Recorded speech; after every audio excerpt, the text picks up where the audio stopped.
ആകാംക്ഷയോടെ ആളുകൾ കാത്തിരിക്കുന്ന ഒരു മണ്ഡലമാണ് തൃക്കരിപ്പൂർ. EMSഉം EK നായനാരും ഒക്കെ മത്സരിച്ച് ജയിച്ച മണ്ഡലമാണ്. അതുകൊണ്ട് തൃക്കരിപ്പൂർ നഷ്ടപ്പെടുന്നതിനെക്കുറിച്ച് ഒരു ചിന്ത CPM-നില്ല.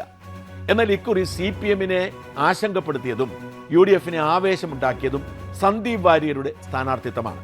സന്ദീപ് വാര്യർ അവിടെ കൊണ്ടു നിന്നപ്പോൾ കോൺഗ്രസ് പാർട്ടിക്ക് ഏറെ നാളിന് ശേഷം കൈപ്പത്തി ചിഹ്നത്തിൽ വോട്ട് ചെയ്യാൻ കോൺഗ്രസ് പ്രവർത്തകർക്ക് അവസരം ലഭിച്ചു. അതോടുകൂടി തൃക്കരിപ്പൂരിൽ ഒരു അത്ഭുതമുണ്ടാകുമെന്നവർ കരുതി. ഈസ്റ്റ് എളേരിയും വെസ്റ്റ് എളേരിയും ഒക്കെ വലിയ ആവേശത്തോടു കൂടിയാണ് കോൺഗ്രസ് സ്ഥാനാർത്ഥിയെ സ്വീകരിച്ചത്. CPM-നുള്ളിലെ ചില പ്രതിസന്ധികൾ, അവരുടെ തന്നെ പ്രധാനപ്പെട്ട ചില പാർട്ടി ഗ്രാമങ്ങളിലെ ചില അസ്വസ്ഥതകൾ, ഇതൊക്കെ UDF-നെ ഗുണം ചെയ്യും എന്ന് കരുതപ്പെട്ടിരുന്നു.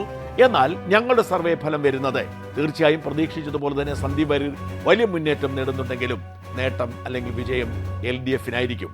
തൃക്കരിപ്പൂരിൽ LDF സ്ഥാനാർത്ഥി 41% വോട്ട് നേടുമ്പോൾ UDF സ്ഥാനാർത്ഥി 36% വരെ എത്തൂ. NDAയുടെ സ്ഥാനാർത്ഥിക്ക് 17%, മറ്റുള്ളവർ 2, നോട്ട 4.